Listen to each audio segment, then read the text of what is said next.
Hello mga ka-farm! Welcome back to my YouTube channel. Itong kasama ko ay si Bobby. Ayan, Bobby, ginawa na akong pan.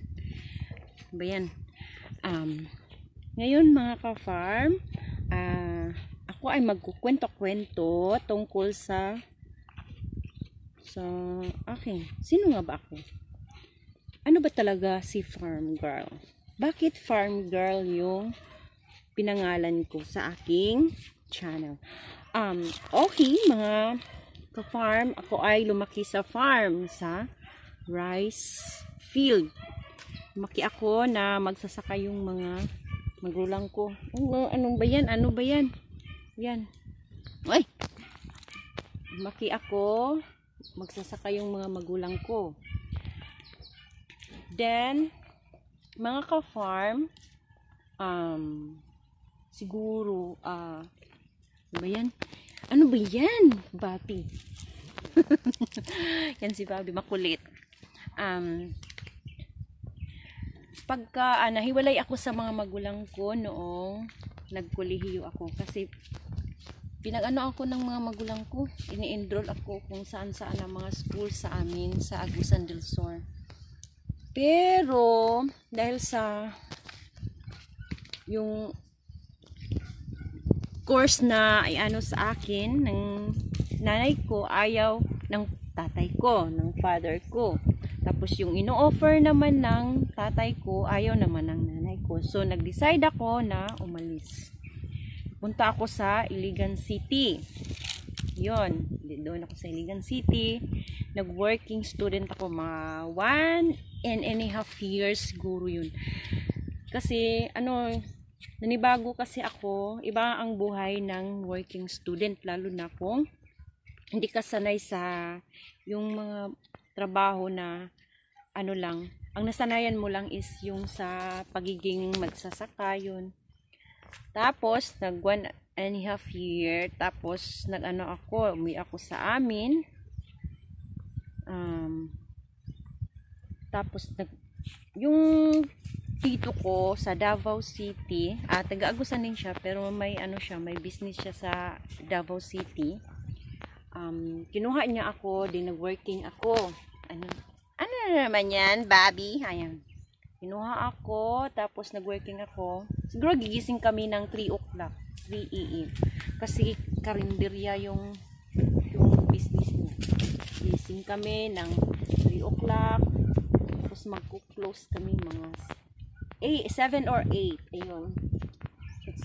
Gigising ako ng maaga, 3 AM.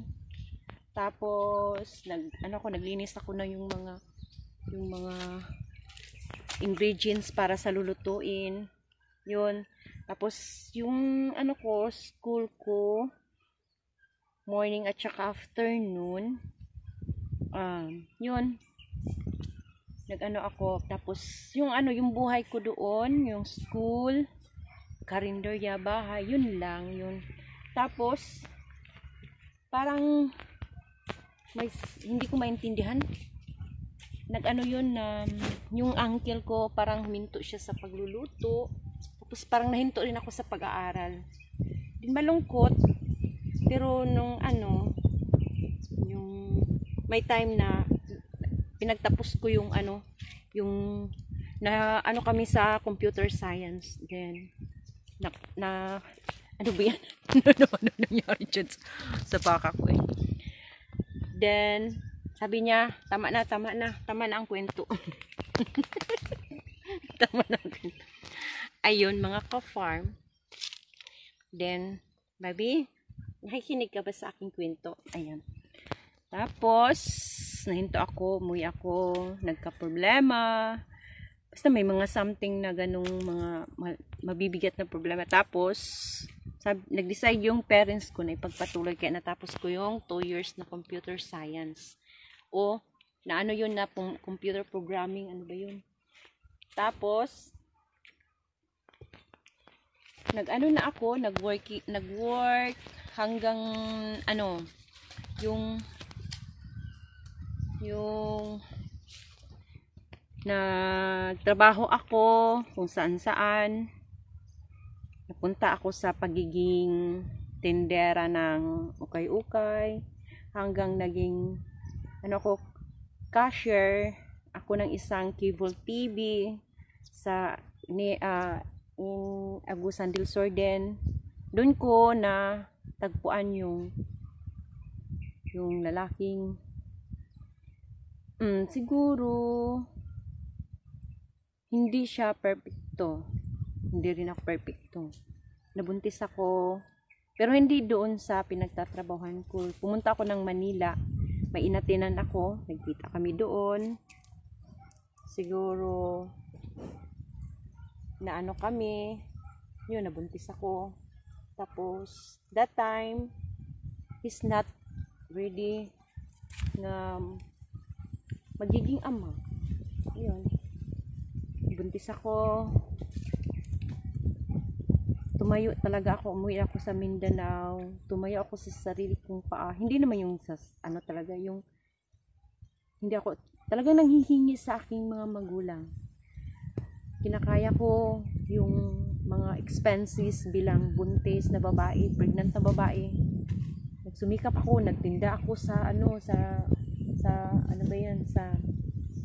sa farm. Nagtinda ako ng pan at saka juice. Yun iniipon ko, binibili ko ng mga gamit ng anak ko. Pero kasamaang palad na overdue, na operahan ako sa uterus.